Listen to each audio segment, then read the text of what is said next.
County's 2022 meet and greet with our candidates. We have 4 candidates that are here with us this evening. We're gonna let them in the beginning take about a good minute and introduce themselves, like, name, give your vision for the world off the bat, but just introduce yourself and let us know what district you're running for. And after that, I will go into a little brief question type conversation, and then at that point, we will have questions from the audience if anyone has any questions.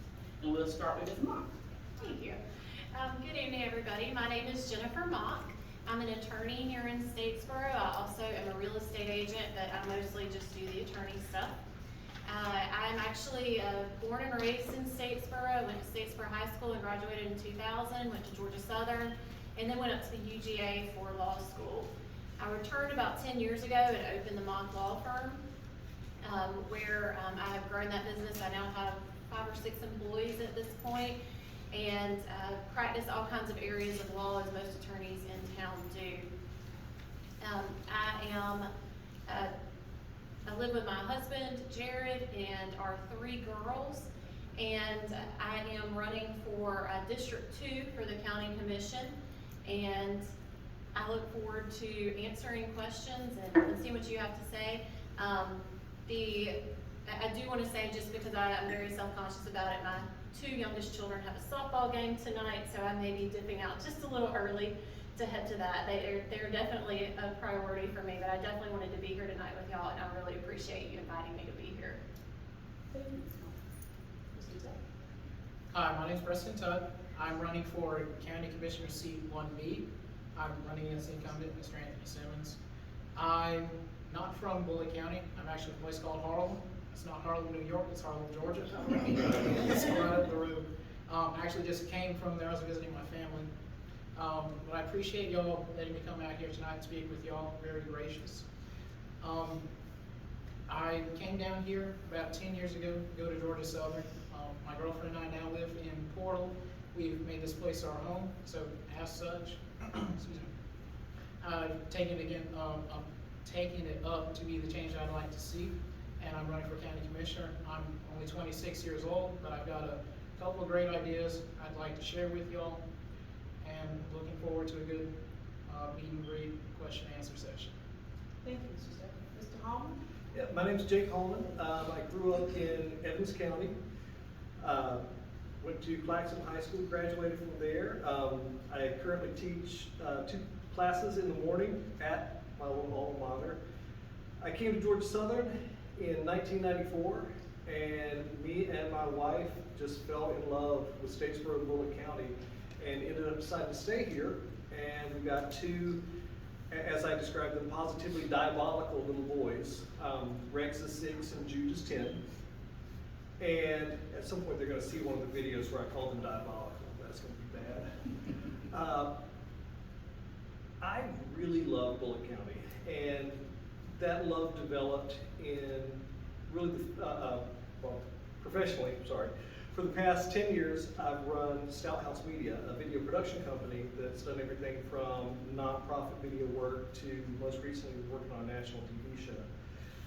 Before that, 15 years prior to that, I worked in journalism at various media outlets, and that's kind of where I really discovered a love for Bulloch County and its people, because as a reporter, you go around and you talk to everyone, and you hear everyone's concerns, and that's really, I think, more than anything else, what has kept me here for the past 20 years. Thank you, Mr. Holman. Mr. Simmons, if you would share.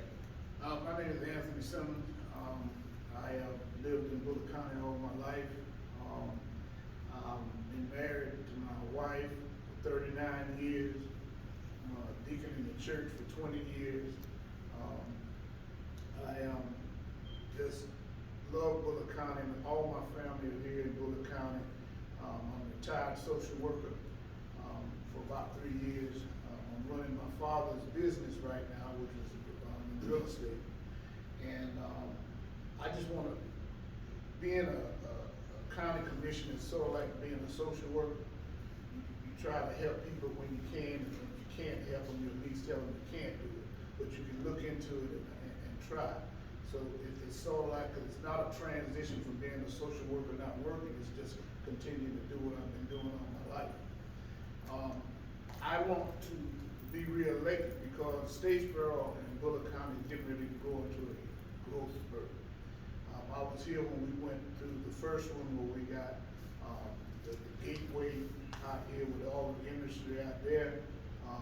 Statesboro really grew, and we got Georgia Southern football here, and we're getting ready to grow again. And I want to be a part of it. And I enjoy what I do, and I love being a commissioner. Thank you, Mr. Simmons. This first question is gonna be for the three who are new to running for county commissioner, and there'll be another question for the incumbent, Mr. Simmons. Being that you're new coming onto the county commissioner board, how can your one voice make a difference in the existing board of county commissioners?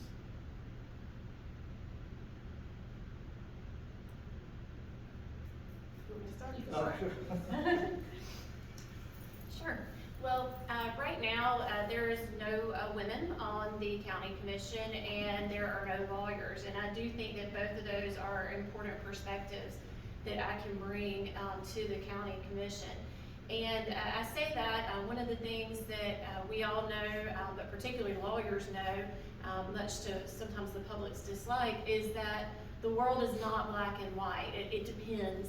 You know, you have to hear all the facts. You have to look at all the perspectives so you can make an informed decision. And if you don't have all the perspectives, if you don't have all of the information, you might still make a good decision, but it may not be the best decision for everybody.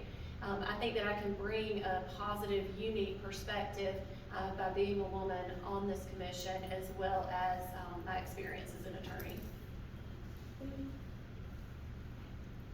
What I'd like to bring is a relatively newer voice, not being from this county, seeing my own county, or home county, I guess I should say, grow from about 15,000 to 30,000 people, and seeing the growth there. I'd like to see my new home, which is Portal, and greater extent Bulloch County, grow that same way. That's not to say I'd like to turn Statesboro or Bulloch County into the next Atlanta, but I would like to see growth mimicking that, with keeping it, kind of smaller. I'd like to see an advancement down on the Blue Mile, propping up local businesses. My voice would also speak for the people who feel neglected out in Portal. Infrastructure there is kind of falling apart. We've got a couple dirt roads that are, just mud roads most of the year. I'd like to see change brought about that way. And the housing that's downtown. Y'all have been down Johnson Street, probably, East Jones Street, Avenue, Jones Avenue. I'd like to see some revitalization come to that area. Its proximity to the downtown area and its reconstruction, I believe, would actually behoove Statesboro as a whole, bringing more investors, more businesses, and therefore more people into that area. That would be what my voice and my idea primarily is for that area. And that's what I would like to bring as far as to the table for Bulloch County Commission. Mr. Holman? That's a question that any elected official could be asked. Is, you're one person on a board of multiple people. What can you do? I can be loud. But if there's one thing that journalism and now high school has taught me, it's the value of listening to multiple perspectives, to being able to address people's concerns, and then negotiate differing viewpoints. Because when it comes down to it, everyone on the council wants ultimately the same thing. They want a bigger, better Bulloch County. The differences come in how we want to go about it, our individual perspectives. And oftentimes there are people in the county who have been left behind for so long that they've just given up. They don't care anymore. They've completely disengaged from the process. There are people in the county also that are terrified that they're going to get left behind. Neither one of those is acceptable.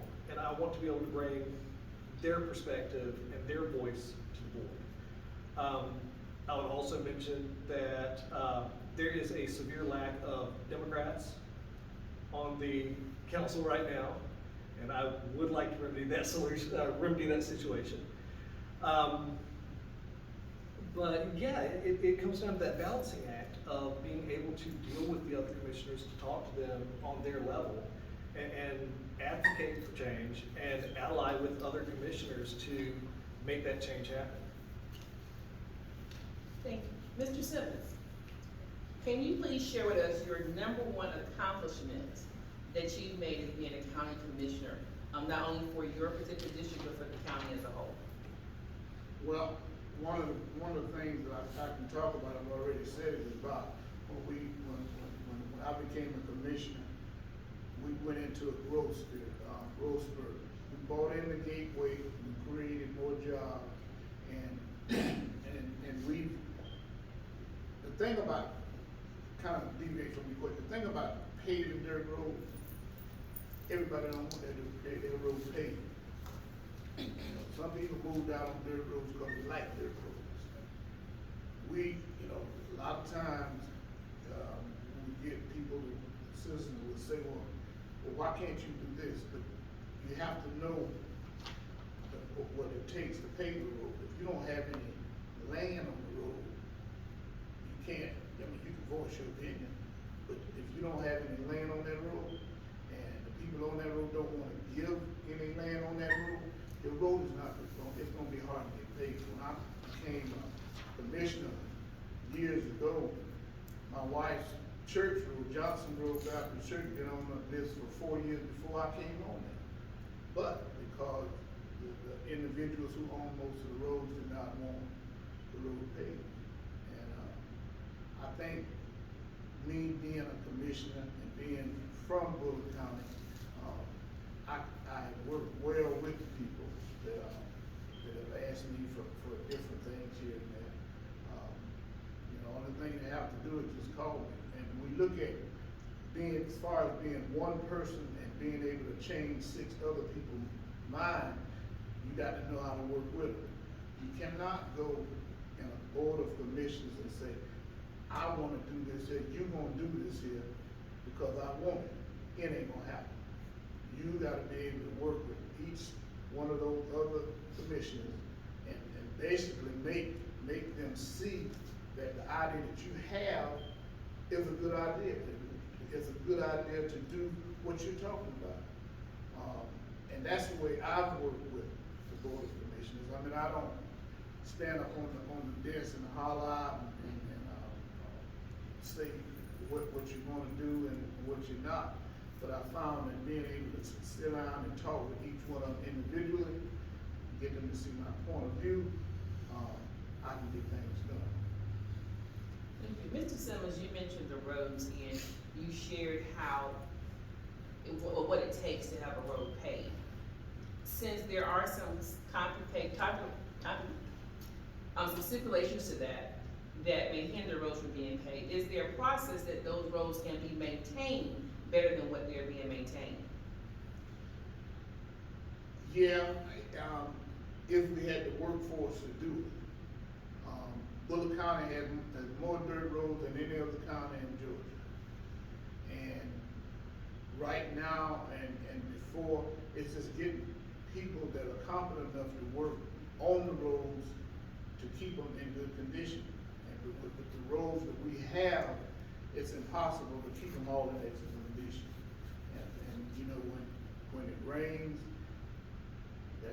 that dirt gonna turn into mud, and you give us a call, we'll try to get out to it, especially our churches.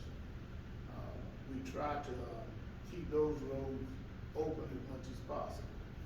But as far as being able to pave all, scrape all the roads all the time, it's sort of impossible to do just because we don't have the workforce. I mean, we can use a lot of the prison labor, but they tear up more equipment than they do anything else. I mean, you know, you got an inmate who really doesn't care. He's gonna tear up a whole lot more than he's gonna fix. Okay, so this is gonna be for the incumbent for one part, and the others can elaborate on how they would like to see this take place. Bulloch County has received well over $15 million in ARPA funds. I know we received the first half already, the second half should be coming this month. That's $15 million. Do we know how these funds have been spent? And I know you mentioned maintaining the roads was relatively hard because of the workforce, and I know there was some funding allotted for infrastructure that would take care of that workforce problem. So for you, Mr. Simmons, can you tell us how this $15 million has been used? For the others, can you share ways in which it can be used, whether it's for putting a gap, decreasing the gap with disparity, for mental health, for helping small businesses that may be on the verge of closing because of COVID, or even housing? Mr. Tutt, you mentioned housing in inner city, but what about in the county? You know, you have outside of Portal, Register, Brooklyn, in those county areas, how can we use these funds to help rebuild, revitalize those areas that need help? Especially Portal, you mentioned Portal. Well, again, the money that is being used for infrastructure, we work with the recreation board. Again, we're trying to do as many dirt roads as we can. We're looking into building some houses or moving over into the Portal area. So, I mean, those are some things that we're doing.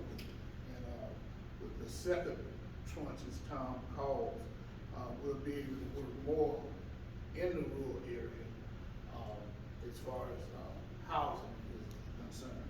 And again, you know, we have to buy, again, we will fall right back to the land. You know, we have to buy the land, and again, we have to make sure that they want more housing and stuff in Portal. And I think we work real well with Portal. We've developed a water system in Portal since I've been in office. Each time we work well with the mayor. Each time the mayor calls us and asks for something that the city of Portal needs, we've always answered. So first, I'm gonna plead a little bit of ignorance on this as far as the funds go. I know just enough to be dangerous, so of course there may be stipulations and rules that I'm not aware of on how to spend the money, but I know one of the things that I can see specifically is access to justice, and that has always been a problem anyway with our court systems, but it's only exacerbated through COVID and the courts closing down, and just like every other profession in industry, the workforce is disappearing. It's hard to get attorneys in there. It's hard to move these cases along. Attorneys end up with very large caseloads, and so a case may be set to go, but then they have a conflict or get pulled into a different court that has priority over the other court. And I know that some of the funds do come from the state for our court system and things, but there are local level funds that come into play as well.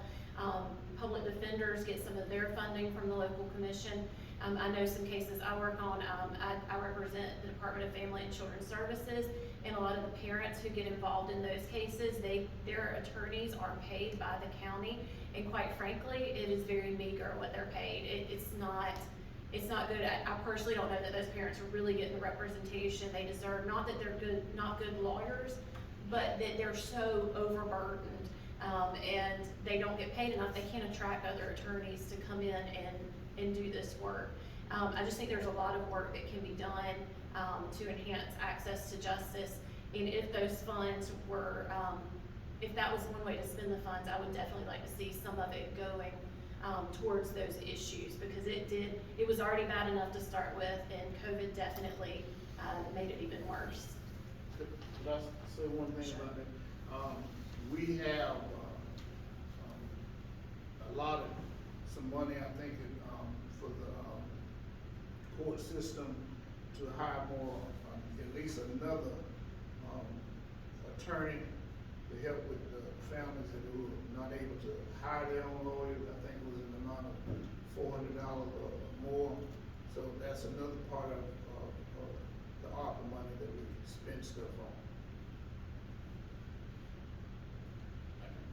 Oh, I love the idea of infrastructure. $15 million sounds like a lot. It does not go a long way with something like infrastructure. If indeed the county is having problems bringing in workers to maintain roads, rather than depending on prison labor, because prison labor, you know, if you give a prisoner a job, yes, he can potentially tear up the tractor, but that's also a job that somebody in the county who's not in prison doesn't have. I could see that 15 million or a portion of it being used to pay workers to work on the road crews, to work on dirt roads, maintaining them. Just with the knock-on benefit for the local economy, that for every dollar that the county is paying them, they're likely going to spend it in this area. So you get that economic churn going. I also like infrastructure because Statesboro is a great place to live. Bulloch County is a great place to live. Portal, great place to live. Brooklyn, wonderful place to live. Register, Stilson. This whole area is just magical in my eyes. It's not perfect, and it never will be. But we can work to get it closer.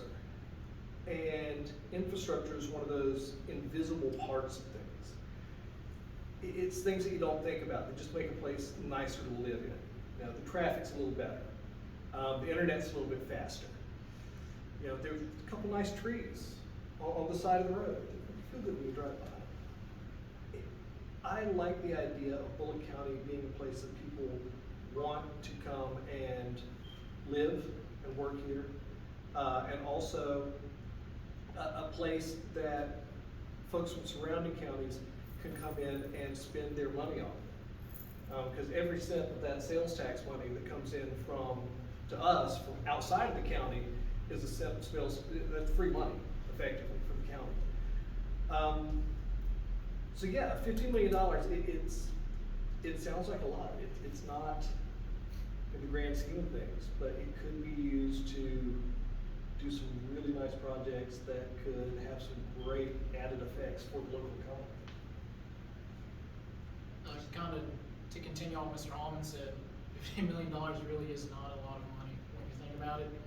But I believe placed in the right or spent well, we can make the most out of it. I believe with kind of going back to the workforce, we can retain a workforce here. I know a lot of people move out of Bulloch County once they finish high school, they move on to colleges. They move somewhere like Atlanta, Augusta, Savannah. I believe if we can, put that money towards education and put it towards like learning trades like construction work or welding or whatever that trade may be, and build job opportunities in Bulloch County for growth, that is a good step in the right direction. Not suggesting pave every single road, but with the lack of workforce, we might want to see about investing in keeping people here, so that way we may have said workforce. I believe also if we market Statesboro, or Bulloch County, Statesboro is just a little bit easier because this is where everybody is. But Portal, Register, Bulloch County as a whole, make it more marketable, have more people move here. That's also a solution to the problem. And that's how we can keep our property tax rates a little bit lower and have those people enjoy what we enjoy here. I believe if we put money towards marketability, education, as well as infrastructure, that will solve a lot of the problems that we have. And, that'll be another step in the right direction. We're gonna transfer to the audience if they have any questions, and you exit. I was about to say, I do need to go, but if anyone has any questions directly for me, I'd be happy to answer them before I leave. And you could also look me up, if you just Google Jennifer Mock or the Mock Law Firm, you can find my information, call my office, and I've had people already doing that, and schedule a time to talk with me. If I'm there, I'll talk right then. If I'm not, I'll get back to you as soon as I can. But I really do appreciate it, y'all having me today. And is there any questions that I can specifically answer before I leave? Jennifer. Yes, sir. You're in District 2, correct? Correct. You're running for A, B, C, or D? B. Okay, B, define your B. What area is that? Because in the map it's confusing, it don't necessarily give you that, so I would like to know that area. The maps are very confusing. So actually District 2, if you're in District 2, you vote for all District 2 candidates. You vote for A, B, C, and D. So I don't have the map in front of me. If you Google Bulloch County district maps, you kind of see them. District 1, you got it. So District 2 covers almost the whole county, except for some areas in Portal and some areas in the city of Statesboro and some tiny little gerrymandering lines that go out. And so, other than that, so 2B is not concentrated to one area. The whole District 2 is covered.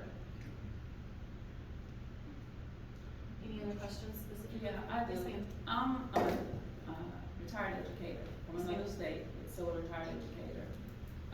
But I haven't heard any of you talk about youth programming and what you're gonna do to help.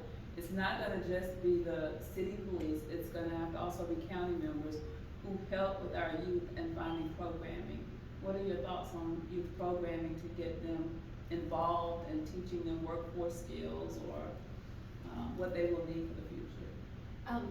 For me specifically, I do serve on the Statesboro Youth Commission. I know that's an initiative by the city of Statesboro, and we are working on ways to engage youth through the city, and I think that expands to the county. I'd like to see some of those programs expanded, especially the leadership programs to develop leadership skills for the young ladies and gentlemen in our county, as well as providing more of these educational opportunities for them specifically. I know that I think the Board of Education will be here tomorrow, and that they can develop, they work primarily in that area, but I think that there's some real opportunities for the county to set up programs similar to what the city has done, and maybe even work collaboratively with them to help the youth in our community.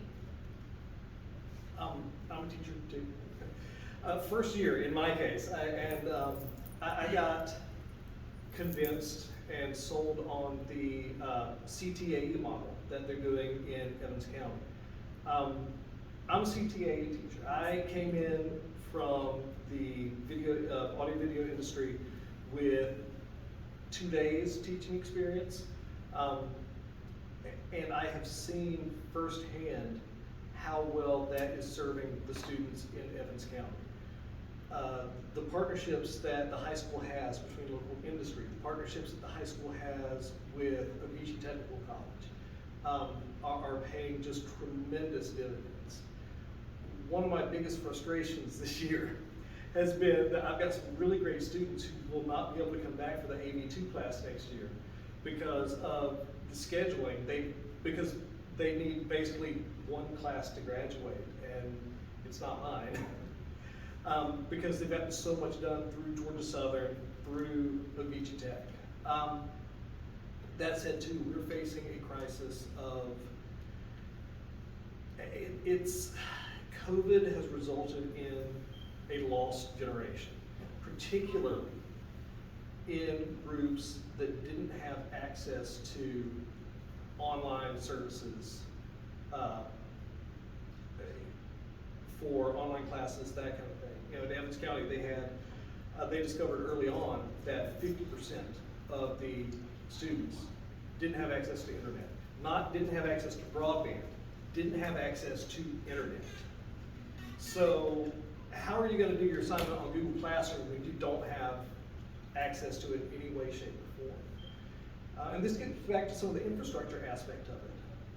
We're at the point where the internet is as much of a necessity as having running water, having electricity. You've got to have it to just be an active participant in society now. And as part of the education, I do want to see at least a baseline of some kind of countywide broadband service to be done. Again, I haven't been in there. I don't know the feasibility of that. I think I could make a very strong case for it. As far as youth programs, both my boys have been involved with programs with the Avery Center that just have been amazing for both of them. But there's only so much room in those programs. I spent a summer working for the census back in 2010, and they had me at the Boys and Girls Club. And I saw firsthand the good work the Boys and Girls Club is doing. I am all for the county assisting and funding for expanding opportunities for kids, because you've got to give them something to do, you've got to give them some structure, because if you don't, then they end up, this kind of lost COVID generation. They don't know what to do. You know, kids want to learn, kids want to do something. You just gotta make sure that they have it there to do. You guys have touched this a little bit. However, I'm gonna come from a different perspective here. I'm a business owner, local business owner. I am in the logistics and supply chain business. God bless you. The majority of the businesses, industries, the Briggs and Strattons, the Great Danes, the Cardinal Glass, all those are located out in the county. We have a new company that's coming here, Aspen. They'll be here in fall, spring, I think. I'm not sure exactly when it's found. But you touched on, infrastructure and broadband, those kinds of things. Those companies are coming here. And there are a lot of more, there are many more companies that would like to come here, because Savannah is saturated with them. So if you look at 16, the industry is coming down 16, new warehouses, all those kinds of, there's a tremendous opportunity for Bulloch County to have those types of things. So I think we have to get ahead of the curve. We need to get ahead of the curve, one, on infrastructure, broadband, but on training our employees, training our workforce. And I think that it would be advantageous for the county to do some, besides Georgia Southern, I'm actually on the board of directors at OGT Tech. I'm a board member. And OGT Tech, I think there should be some MOUs and stuff that we need to work together to kind of get ahead of the curve, because there's a tremendous shortage of labor force. You're talking about, even right here, there are people here that live in this community that have not been trained. There's no work for them to go get trained to handle some of these jobs. Oh, I'm not talking about just commercial driver license jobs. I'm talking about, I'm in a commercial driver license business. I'm talking about IT. I'm talking about welding and some of the things you all mentioned.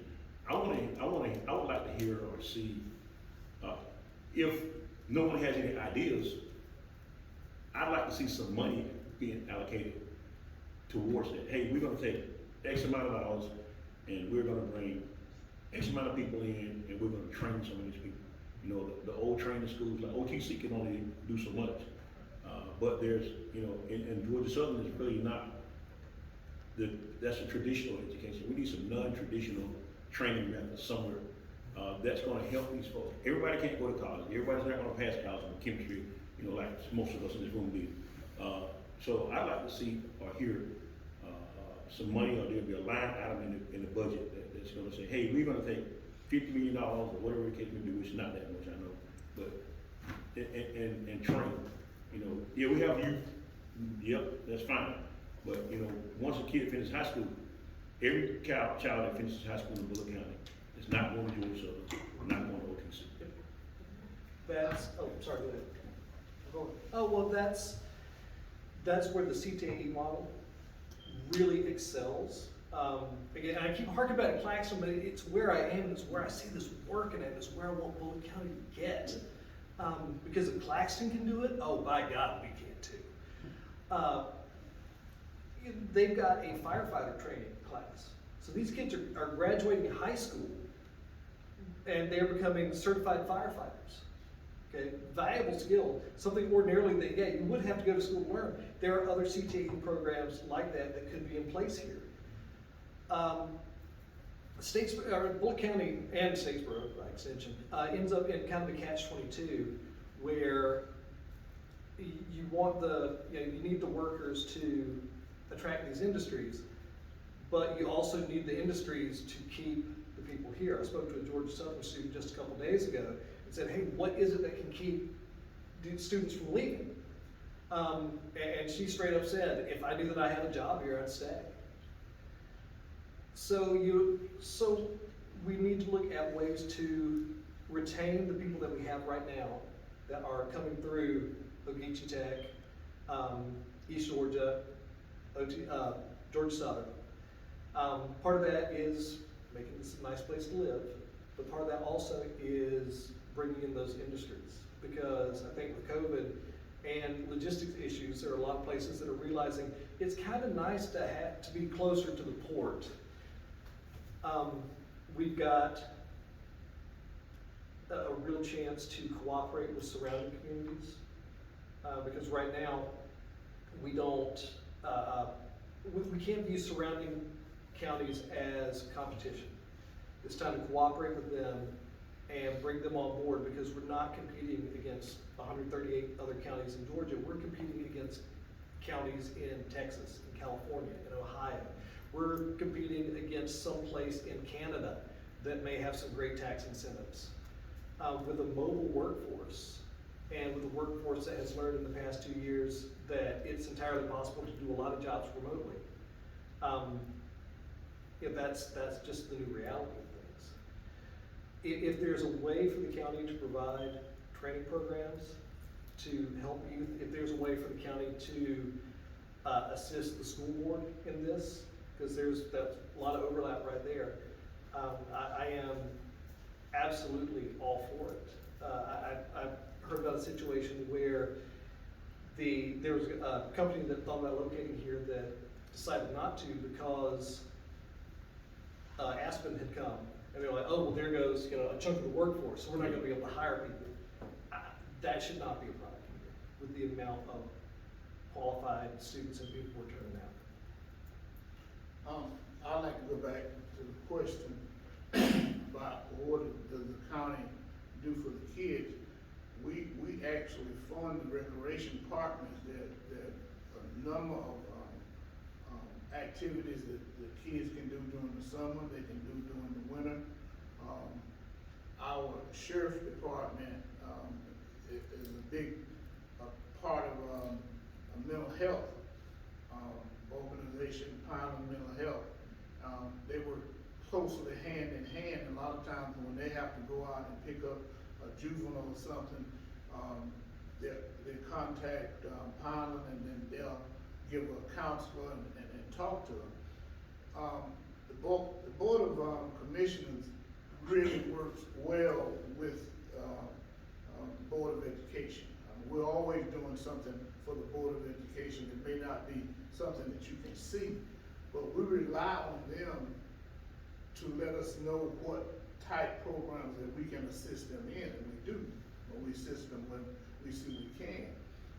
Our basic function as Board of Commissioners is, again, we do the roads, we work with the recreation department, we're trying to balance bringing all the industry in that we can, but Statesboro, Bulloch County was basically an agricultural county. And there are a lot of farmers out there who want to keep that balance between, yes, we need industries, and we want to train and get industries in here, but we also want to keep that agriculture part of Bulloch County, which still, believe it or not, brings in a lot of tax dollars. So I think a lot of people that move to Bulloch County can see, yeah, we got just about everything we want to get here, but also a lot of them want to move out into the country where it's nice and quiet. So on that point, I didn't add to my question, other than Parks and Rec. We have Parks and Rec, but I still feel like our counties need to be working, and someone did mention collaborating with with cities or other organizations. You're talking about agriculture. If this is an agricultural county, then why aren't we getting our young boys and girls out there and teaching them farming, teaching them how to make a living on their own? Bringing them, maybe they don't know. Are there things, Parks and Rec's gonna do that. Parks and Rec's gonna look at Park and Rec stuff. But there are opportunities here that we can be teaching. I'm a CTE teacher too. So there are work skills. I mean, when I left the classroom 7 years ago now, we were trying to get kids just to understand how to go in and ask for a job, how to go in and interview. But you don't have that outside of the classroom, and now in a lot of the schools, you don't have it. But if your county pushes it, I feel, if the county commissioners are asking, what are we doing to get our workforce ready to stay here in our county, then your school system has to reply. They have to come back, you know, and do something about it. But agriculture would be a great thing to start teaching kids, there are probably a lot of kids. You know, they say we need sheriff, we need more deputies, we need more police, more fire for county and city. Start them or don't. Start teaching them and introducing them to them and seeing, you know, be a change agent instead of just waiting on Parks and Rec to do it. It's my thinking. If I could interject, sorry, I haven't had a chance to answer your question. I believe we live in a time of great knowledge, but also vast ignorance. So we've got everything at our fingertip, everything we could want to know. But unfortunately, we still lack information like how to manage finances. So if I knew that when I was 18, I wouldn't have only $18 in my bank account when I was in college. I believe what we need is, like you said, outreach in schools, and I'd like to see that done immediately. I don't know why it wasn't done like even a decade ago or a couple decades ago. We need to see about getting these kids the resources they need to be more productive members of society. I'd like to see those programs instituted, not necessarily just for agriculture. That's a very big important of Bulloch County, but also like STEM classes, anything that's going to help us keep the workforce here, keep people here. That's what I believe would help Bulloch County immensely. And I just wanted to add to it because you mentioned the CTA program that they have now at Claxton that took a lot of work when they got that together because we had a lot to do with it with the College of the Tech. But I wanted you to know that it took the commissioners and the city councilmen and all of them worked together and said what they wanted for their county and their schools, and that's how it incorporated. And now we're able to work with them and have our heavy diesel to bring that program in there. We also assist them with the fire program. But you have to, as a county and a city has to come together and say, this is what we need for our youth so we can better employ them and put them back so they can give back to the economy. And that's the bottom line, is getting, if they know something prior to graduating from high school, then 10 times they may stay in the area to work because other businesses are coming. The industry is filling up, but we need people to go to work. So I would just ask that instead of the county commissioners waiting for it to come to them, that you have to go to them and say, what are we doing? Because the county, especially Porter, is needing this.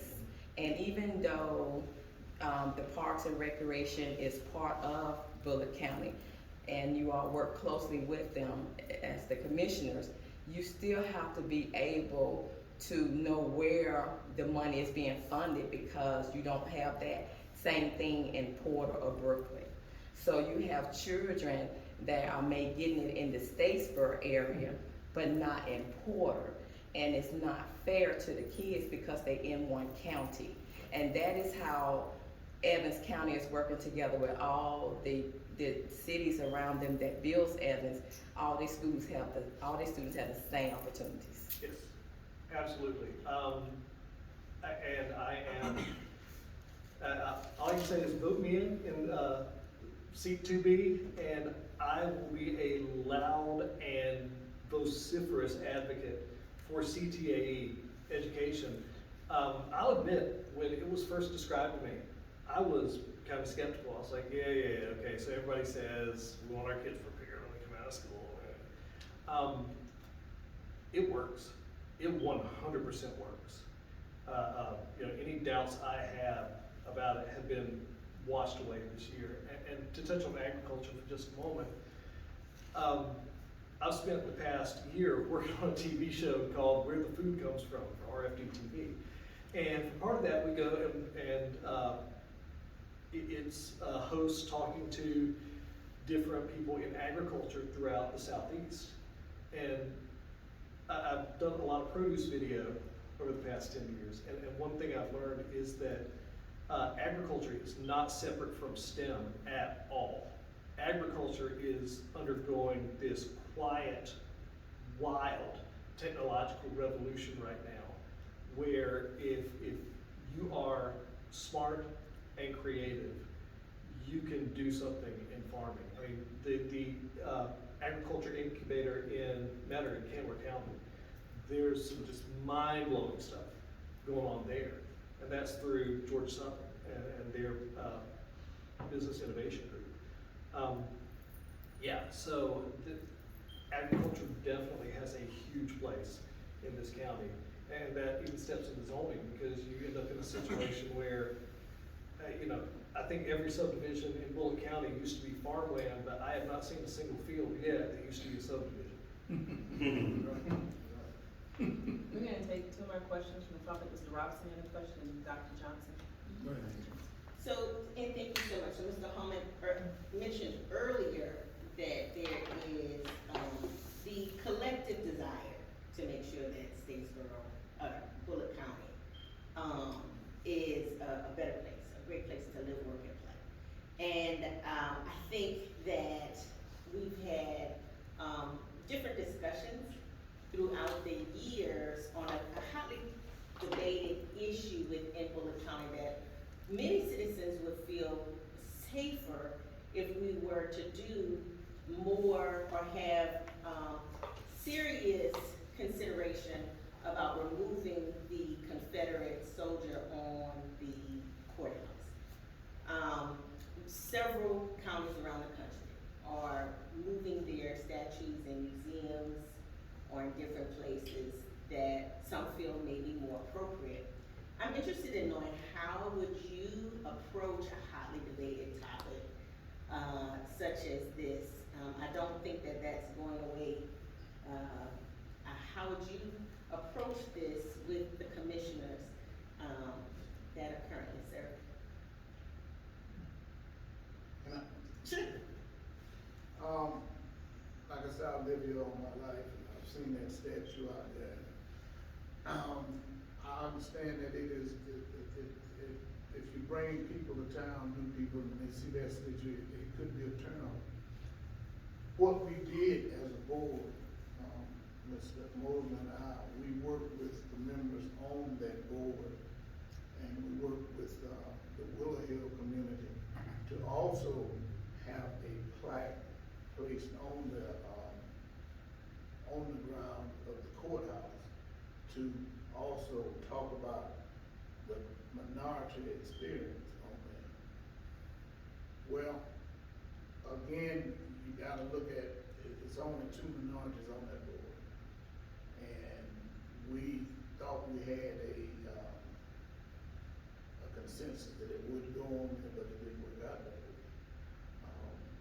Again, I mean, I understand that particular piece is privately owned property. I mean, this was done some years ago before I was born. Yes, I would like to see the statue removed, but it's a lot more to it than you think it is. And I know it's a turnoff to a lot of industries that may come to town, or people may see it. But we have tried numerously to try to get that statue removed. Matter of fact, our chairman, he's with us on that, but you have to be there to understand what we have to go through to do it. Well, thank you. And that's the point of the question, I think, too, is we understand that the past has been difficult. And I think in several counties, they've also had some, debate, but there's been much success.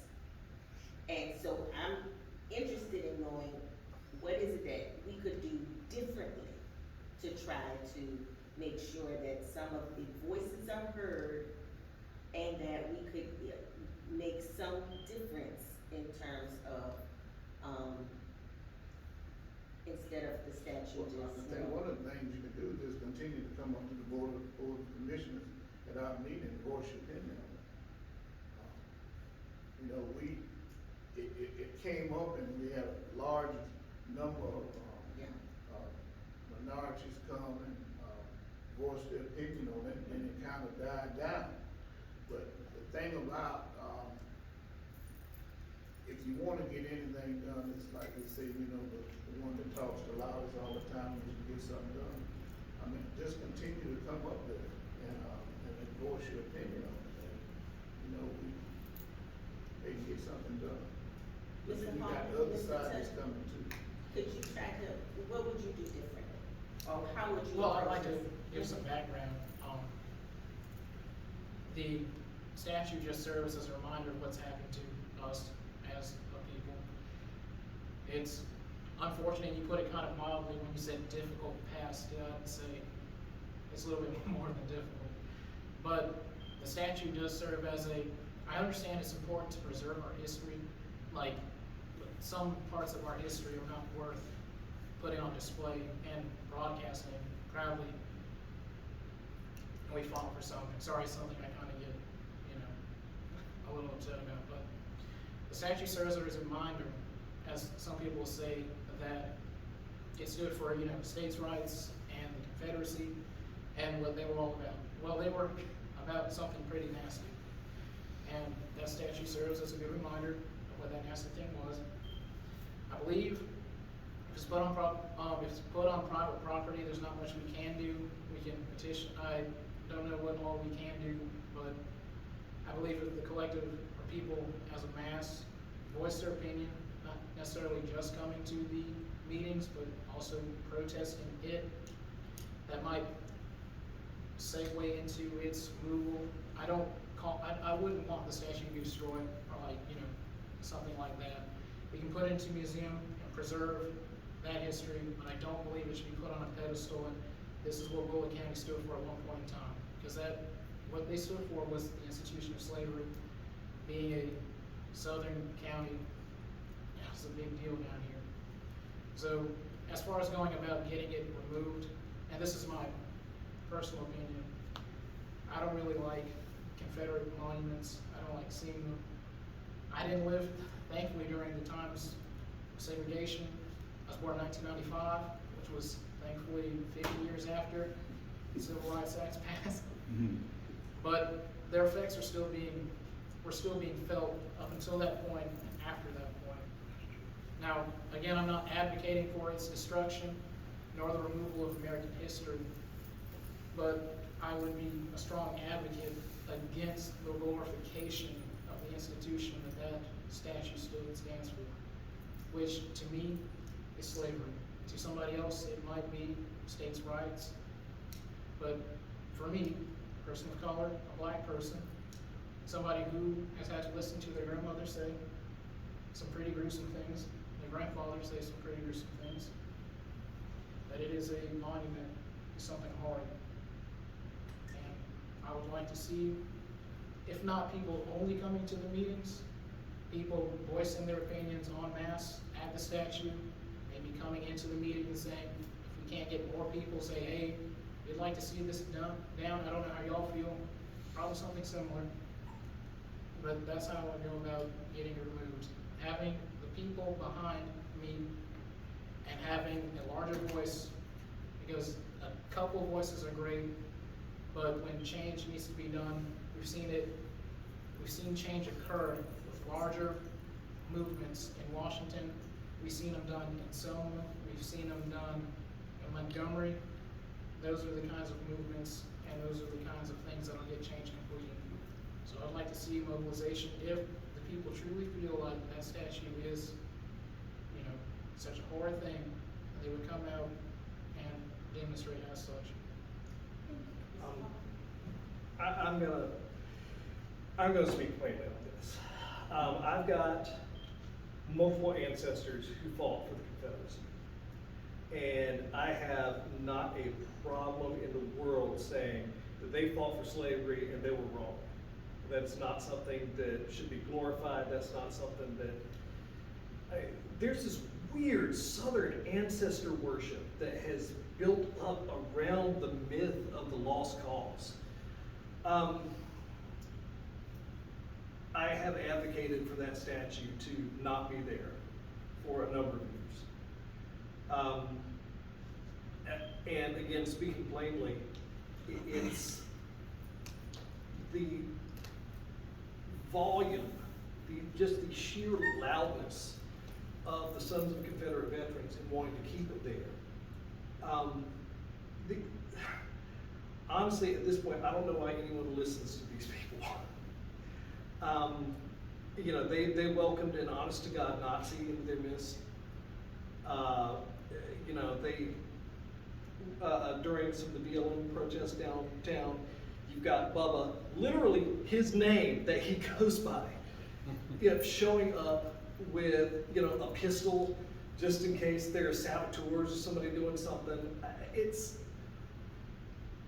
I've been hanging out with Chris Mitchell at Plaid Dot Music one day, this was several years ago, when it was first actually coming up in front of the county. And I saw, this was on like a Sunday afternoon, and I saw all these trucks with like giant Confederate flags going around, you know, Main Street, you know, kind of doing like a big circle a few times. And I was out of journalism by that time, but you can't really ever get out of journalism. You know, I had a camera in my car, so I grabbed the camera, I see that they are gathered around the statue, I'm like, I've got to see what's going on here. And yeah, it was a rally / counter protest to keep the statue there. These were people who literally were run out of the Walmart parking lot because initially that's where they were gathering. I'm not making any of this up. And you know, I spoke to them and just they don't have coherent, cogent arguments. I mean, yes, they're voters, yes, they're people, and I believe in being empathetic and hearing people out, but they are not the best and brightest, and they are not making good arguments on why a statue like that should be on the public square. I mean, for God's sake, it's 100 yards from where they grabbed, you know, from a couple guys were grabbed for an extrajudicial lynching. I got curious, and through the Georgia Southern Library, you can actually look at digitized copies of newspapers from around the time that the statue was built, right? And there is 100% no doubt as to why that statue was being put up in the early 1900s. You know, it was not some memorial to the Confederate dead. It was a demonstration of racial supremacy and superiority in the face of the backlash against Reconstruction. And just reading the newspapers from that time, there's horribly terrible racist stuff that's going on. It's amazing some of the issues that are the same. You've got the county and the city debating alcohol sales in like 1902. You've got them talking about beautification of Main Street in like 1902. And then you got a situation where the unveiling of the statue was delayed because it wasn't, the Daughters of the Confederacy decided it wasn't sufficiently rah-rah enough for the Confederacy. I would not shed a tear if a truck went out of control on May and knocked that thing over. I'm going to be honest. I don't see that it serves a great historical purpose. I don't see any good arguments for having it there. And I'm willing to argue and debate the point with anyone who wants to, because I can back up what I'm saying. And even if they don't want to go with the whole, oh hell yes, the war was fought over slavery, then we can just point out the economic aspects of it. Students who come to Georgia Southern, they've been sold on Georgia Southern and Bulloch County and Statesboro as this progressive shining light, in the middle of southeast Georgia. And they come and see that, and they're like, oh, okay, it's a bunch of rednecks with trailer parks. Great, wonderful. That doesn't bode well for industry coming in, for students coming in. If we want students to stay and work, then there are some students who are gonna see a community that sits by and acquiesces to having something like that, and they're gonna say, how long am I gonna stay here? Why would I stay here? You know, I applaud the efforts that the commission made. I was at a couple of those meetings, and I saw how contentious they got. You know, if it's on private property and you can't do something about it, then, you know, that statute is what, 30 feet high? Then build a 35-foot high wall around it on public property, if you got to. You know, I've been looking at that thing since I was a little boy, and even then I didn't really get it. Yeah, I mean, that's where I am with it. I'm absolutely unequivocal about it. It's, you know, it doesn't belong here. Bulloch County is big enough for everybody. Thank you. And before we're gonna ask each candidate to take 1 minute to give us your parting remarks. We'll start with Mr. Tutt. Okay. Well, again, I'd like to thank you all for having me here. I really appreciate the chance to get out and speak to everybody when I can. If you'd like to speak with me after, I'd be more than happy to talk, or answer any questions that y'all had that y'all didn't get to ask. Again, I'm just looking for your support November of this year. I'd like to see maybe a little bit faster change, not necessarily something that's gonna take, you know, like 30 or 29 years to get done. I'd like to see more done with education. At its root, most problems can be tackled with education. I actually, before I changed my major, I went to school for education. I believe it to be one of the most important things that we can, one of the biggest things that we can promote. And I appreciate every single teacher who's out there teaching and all the teachers who taught me. And, again, thank you for having me. Mr. Holman? Y'all, this has been great. Thank you for having me. There's a Bulloch County just over the horizon that is absolutely astounding. That is a wonderful place to live. A lot has changed in just the past 2-3 years. I have been in the area. I've seen Statesboro go through kind of that first period of explosive growth, and we are absolutely primed for another renaissance. We've got to have leadership at every level, but for my part at the county level, that can grasp the size of those changes and be able to advocate for people in this community and get us all there. Because that revolution, there's a lot coming our way. And it's a rising tide that can, you know, as JFK said, it can lift all the boats, or people can get left behind. And I'm not for Bulloch County where anybody gets left behind. I appreciate your vote in November. I'm running unopposed in the primary, but if you want to vote for me there too, I'm absolutely fine with it. Yeah, I'm Jake Hallman. I'm running for County Commission seat 2B. Thank you, Mr. Holman. Mr. Simmons?